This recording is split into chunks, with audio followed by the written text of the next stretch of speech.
What if the best VR games aren't the ones that make you sweat, but the ones that make you forget you're standing in your living room? These are my 5 favorite non-exercise VR games, from tiny fantasy adventures to full-on space travel.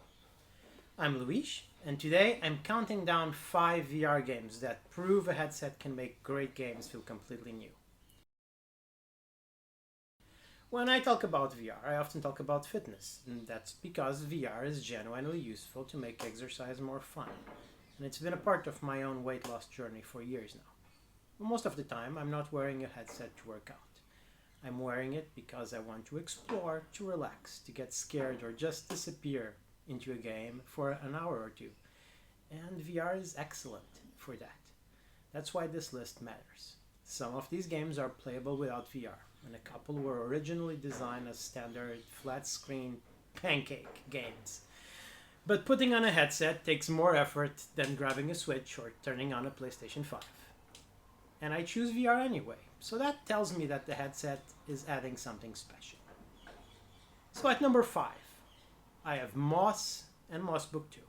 And yes, I'm cheating a little bit by counting 2 games at once as one, but they really feel like one continuing story. So, you play as Quill, a tiny mouse adventurer on a quest to rescue her uncle. On the surface, it looks like a third-person action-adventure game. You move Quill through forests, ruins, castles, and fantasy environments, fighting enemies and solving puzzles.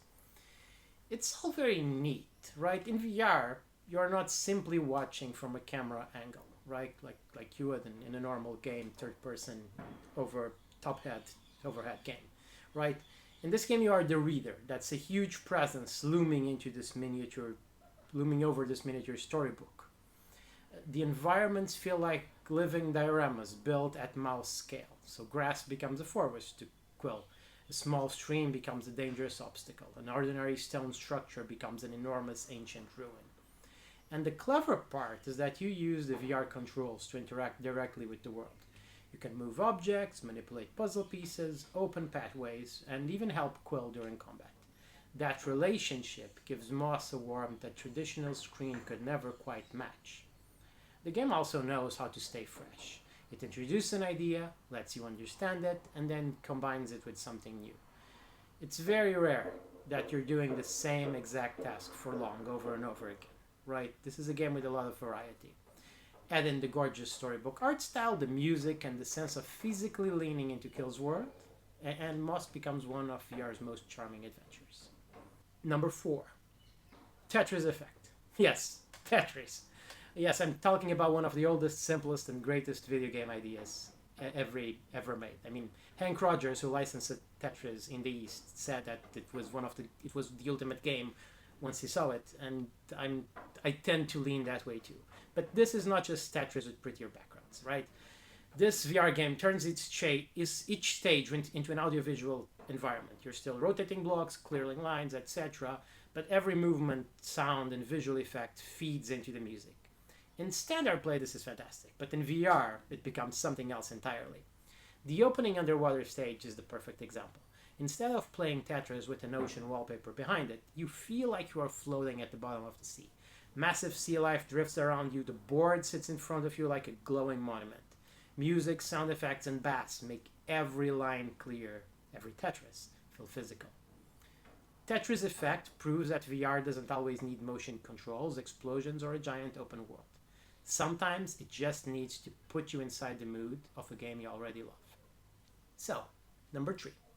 No Man's Sky, a game that feels like it was always waiting for virtual reality to catch up with it. So for players who, like me, grew up with games like Elite 2 Frontier, Wing Commander, or just the dream of what if I could just, pilot a spaceship and go on space adventures, right? As a kid, I often had that fantasy. No Man's Sky delivers on that in a way that's hard to explain until you experience it in a headset. So you begin stranded on a planet, repairing your ship, gathering resources, trying to survive. Then eventually, you climb into the cockpit, launch into the sky, break through the atmosphere, and you're in space. That first moment is still incredible. It is magical. On a TV, it's a cool transition, but in VR, it feels like you actually left the ground. You look around the cockpit, You see the planet falling away behind you. You fly toward asteroids, space stations, other worlds, and that enormous unknown beyond the next star system. No Man's Sky gives you so many ways to spend your time. You can explore strange planets, catalog bizarre creatures, build a base, upgrade your ship, trade, take missions, or simply fly around because space looks amazing. And VR makes this scale work. A giant freighter, a giant freighter feels giant. A mountain range feels huge. An alien creature walking toward you feels like an actual creature, not just a model on a screen. Right, you can pat the space giraffe. Well, you can't pat this. You can't actually pat it, but you feel like you can pat the space giraffe. So the controls also make sense in VR, right? Your multi-tool becomes something you physically point and use, whether you are mining materials, scanning a creature, or repairing damaged equipment. It makes the game feel more immersive. So yeah, that's No Man's Sky. That's my number 3. Number 2, we have Resident Evil 4 VR. Resident Evil 4 was already one of the most influential games ever made.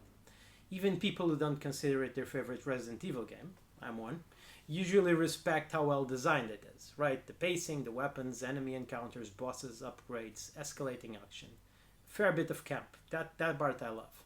But in VR, it feels supernatural, as if the game was always made for VR.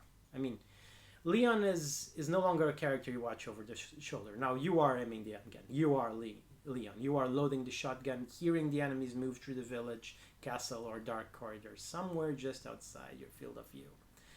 That 3D audio experience is a major part of why the game works so well in VR.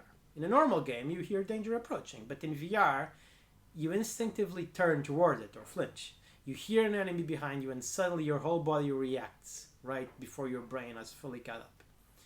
The action becomes more intense, but so does the horror. Resident Evil 4 has plenty of wild action movie energy, but it still can make you nervous when enemies rush toward you with weapons in hand. And the amazing thing is how complete it feels. This is not a tiny VR demo or a short shooting gallery.